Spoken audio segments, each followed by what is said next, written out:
Bom dia, amados, queridos, sejam todos muito bem-vindos a mais um dia de estudo de Evangelho no Lar. Em primeiro lugar, como introdução, eu gostaria de agradecer ao meu anjo guardião, aos meus anjos guardiões, aos meus mentores espirituais, a egrégora de luz iluminadora do meu caminho, que está aqui comigo neste momento e que me acompanha diariamente, me intuindo, dizendo aqui no pé do meu ouvido o que eu devo transpor para o outro. A minha gratidão mais profunda do meu coração. Iniciando esse Evangelho no Lar, eu gostaria também que a gente chamasse aqui para nossa oração todos aqueles que precisam de um acalento no coração, de um afago no peito, de um abraço demorado, aquele abraço repleto de trocas de energia positiva. Que cada um no planeta Terra que precise de vibração positiva, que precise de amor, que precise de carinho, que precise de acalento, que precise de um sorriso, seja abraçado agora espiritualmente. Que a água de todos os lares seja abençoada, seja fluidificada com o remédio necessário, com a frequência necessária para cada necessidade de cada um.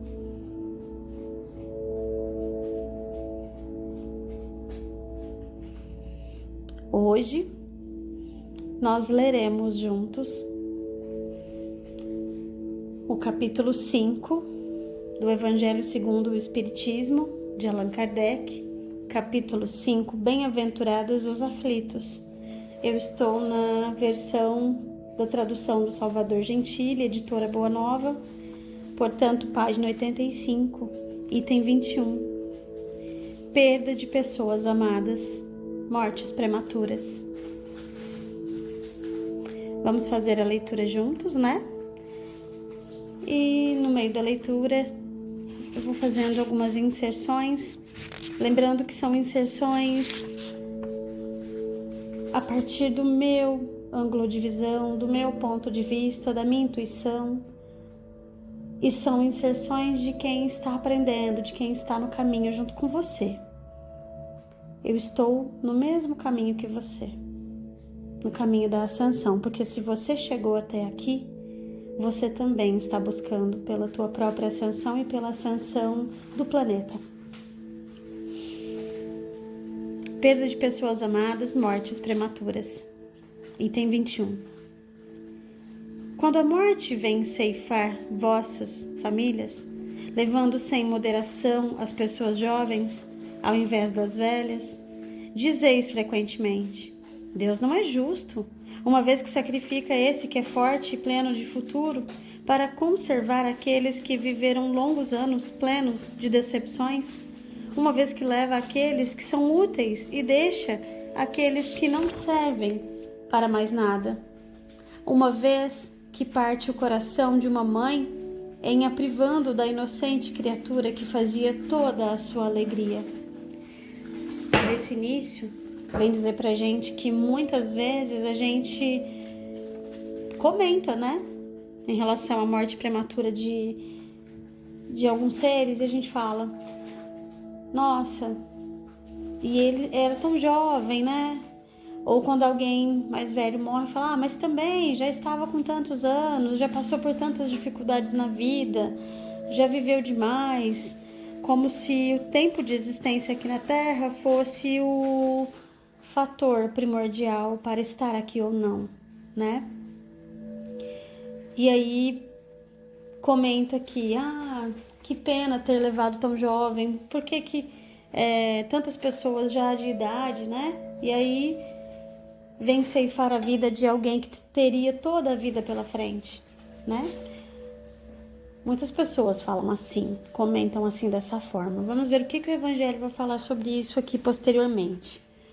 Humanos, é nisto que tendes necessidade de vos elevar acima do terra a terra da vida, para compreenderdes que o bem frequentemente está onde credes ver o mal.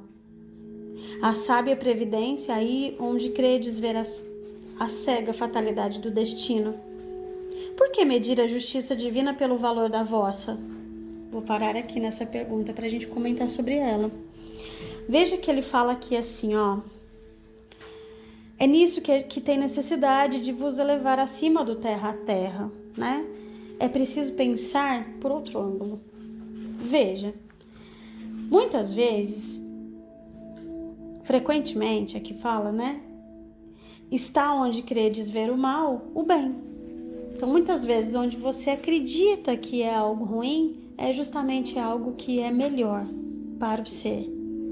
Onde a gente pensa assim, coitado, tão jovem, já foi tirado aqui da terra, né? Que maldade, que horror, né? E a gente pensa, mas aquele já estava velho, já estava na hora mesmo, né? De partir. Quando, na verdade, a gente pensa que o mal está numa determinada ação, numa determinada coisa que aconteceu, na verdade é o bem. E nós vamos entender por quê. Ele fala aqui mais à frente. E ele faz essa pergunta, por que você mede a justiça divina pelo valor da tua justiça? Por que você mede a justiça de Deus de acordo com o que você entende por justiça? É um valor individual, né? Quando a gente cita esses valores, muitas vezes a gente olha o nosso valor individual. E não é por aí que medimos, né? Continuando. Podeis pensar que o Senhor dos mundos queira, por um simples capricho, vos infligir penas cruéis? Você pensa que Deus, por um capricho, faz você sofrer a perda de um ente querido muito jovem, ou faz o próprio jovem, o próprio ser ceifado da própria vida por um capricho? É isso que você pensa? Ele questiona, né? Seria ele tão cruel assim?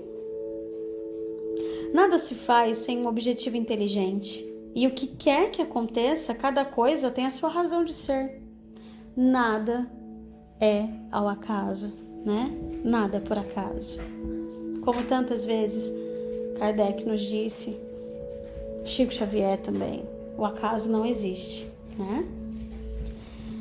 Se perscrutasseis melhor todas as dores que vos atingem, nelas encontraríeis sempre a razão divina, razão regeneradora, e vossos miseráveis interesses seriam uma consideração secundária que relegaríeis ao último plano. Então, se você parasse para pensar, está falando aqui para nós, se você, quando eu falo você, estou me incluindo nesse pensamento, tá? Se nós parássemos para pensar melhor nas dores que atingem a gente encontraria sempre a razão divina, um porquê, um motivo, né? Porque nada é por acaso. E é uma razão que ele fala ser regeneradora. Vamos pensar na palavra regeneradora. Regenerar é fazer renascer, é fazer o novo, é fazer novamente diferente, né? É um renascimento.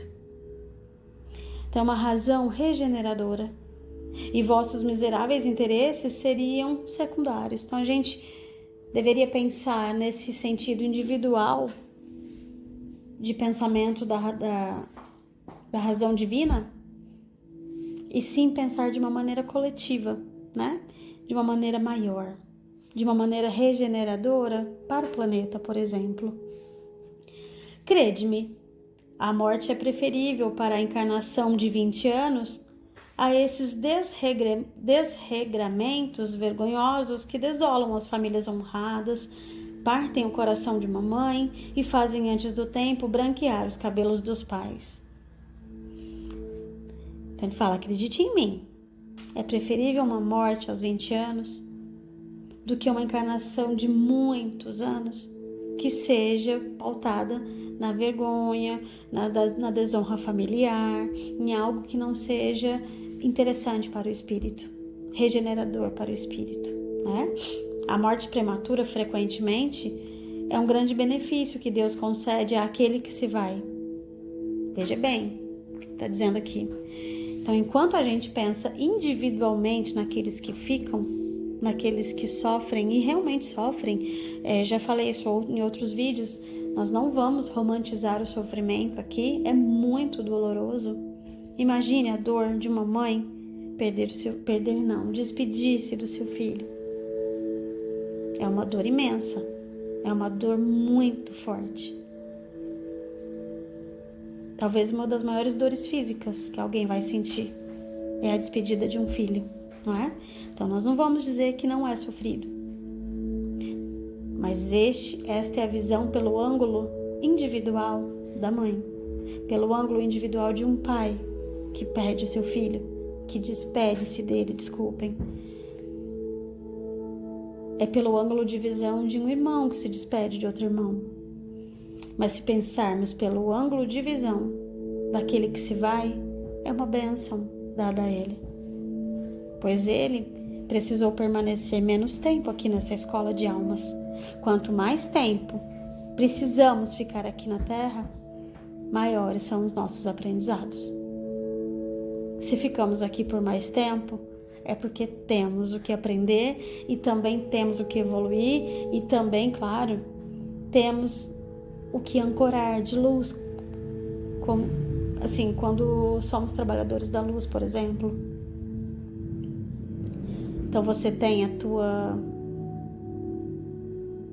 digamos, entre aspas, missão de vida, ou você tem a sua trajetória de vida terrena e também as tuas missões, os teus objetivos de evolução e também a tua aprendizagem. E tudo isso que parece ser individual não é. Isso ressoa no planeta todo para todas as outras pessoas, porque somos um. Aquele que morre na flor da idade não é vítima da fatalidade, mas Deus julga que lhe é útil não permanecer por mais tempo sobre a terra. É o que acabamos de dizer. Deus entende que ele cumpriu, nós falamos tantas vezes essa expressão, ele cumpriu a missão dele, né? Realmente, ele ficou nessa escola o tempo que era necessário para ele cumprir o seu aprendizado e também contribuir para o aprendizado alheio.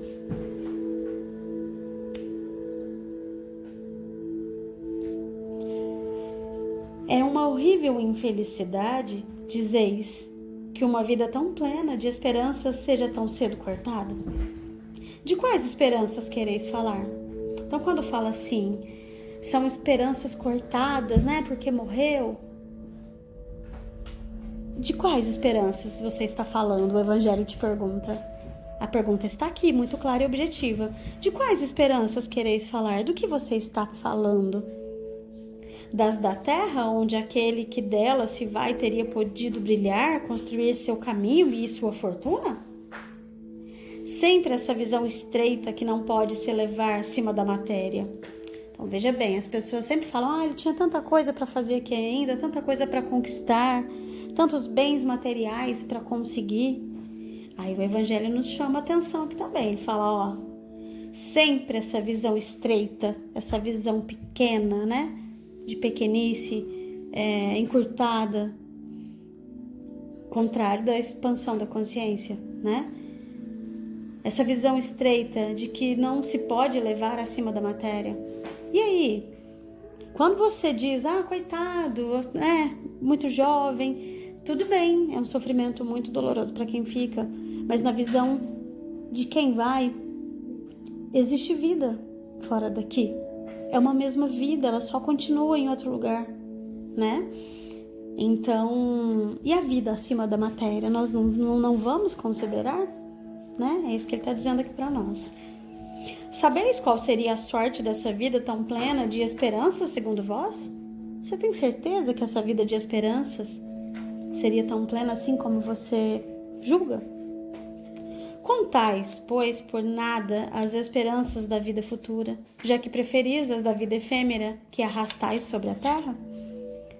Então estamos colocando em contraposição a vida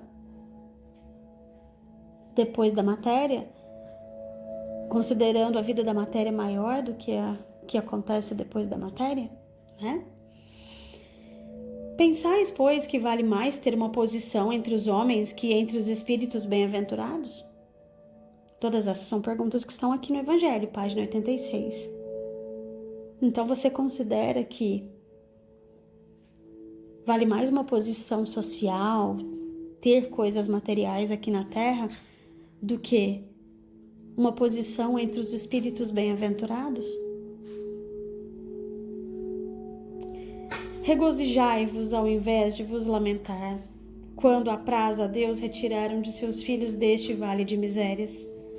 Não há egoísmo em desejar que ele aí permanecesse para sofrer convosco?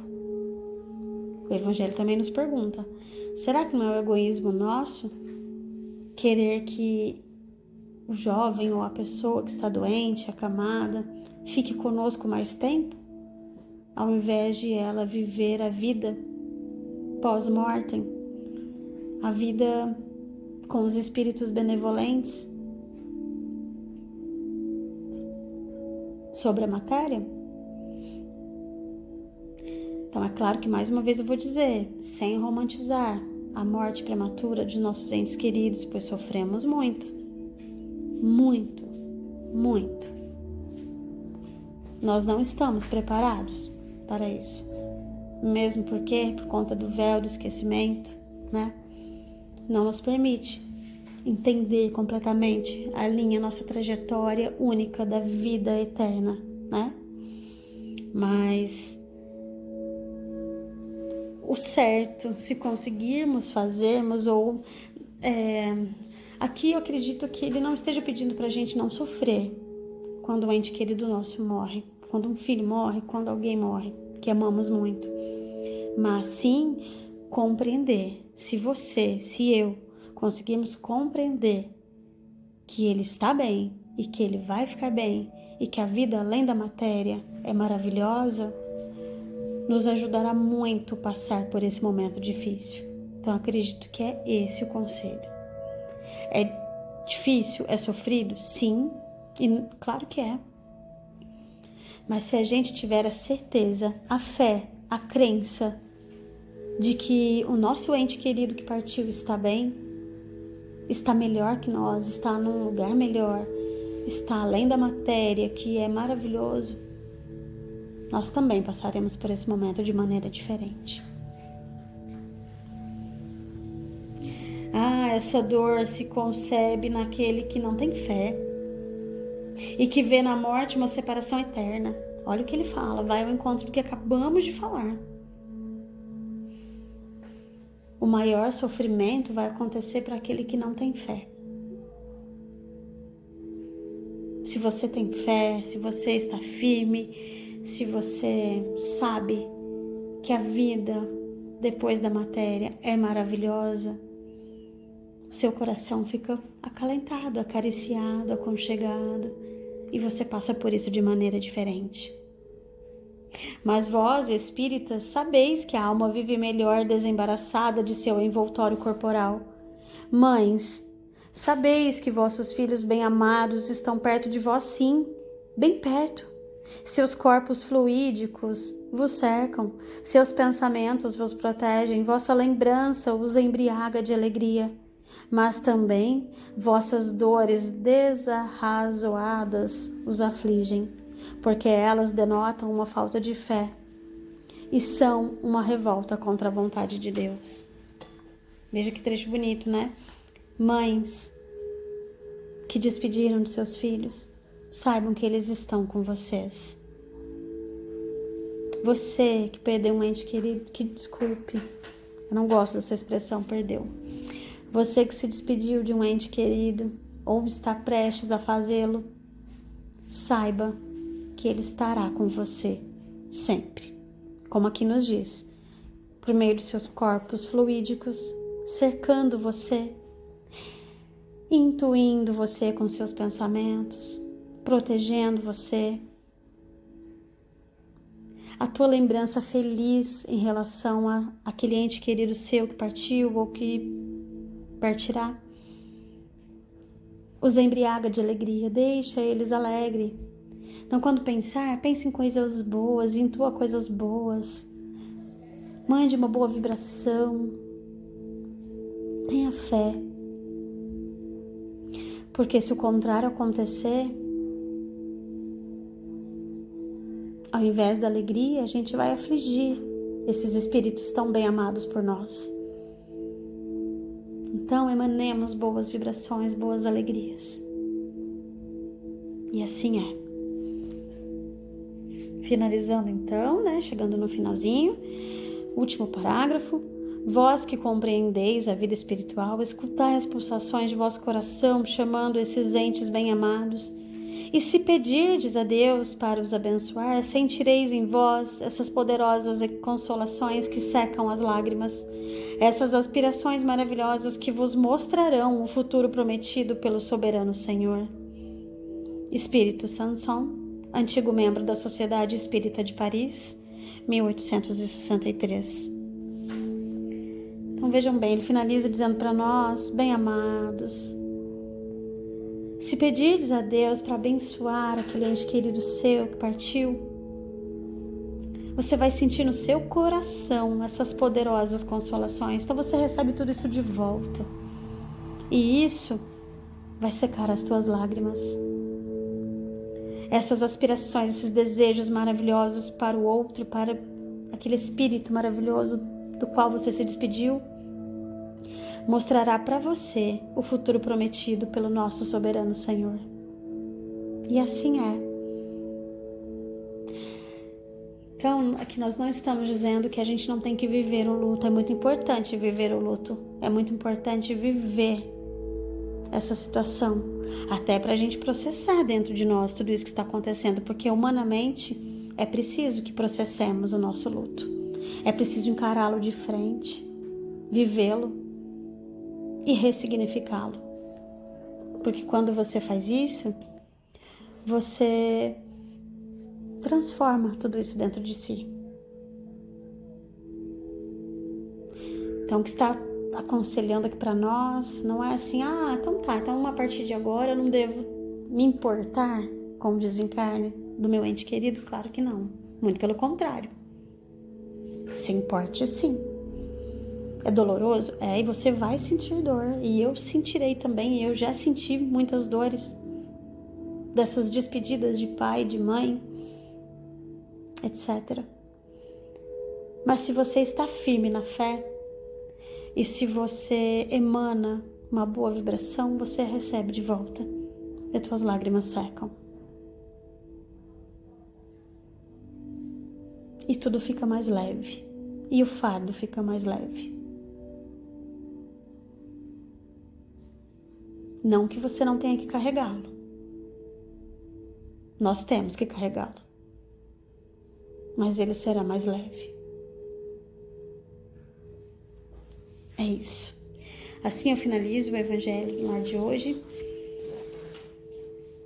Chegando a essa prece final, eu agradeço imensamente pelas intuições, pelo que foi dito, pelo que chegará no coração daquele que vai ouvir essa mensagem, que seja um pedacinho do que ele precisava ouvir.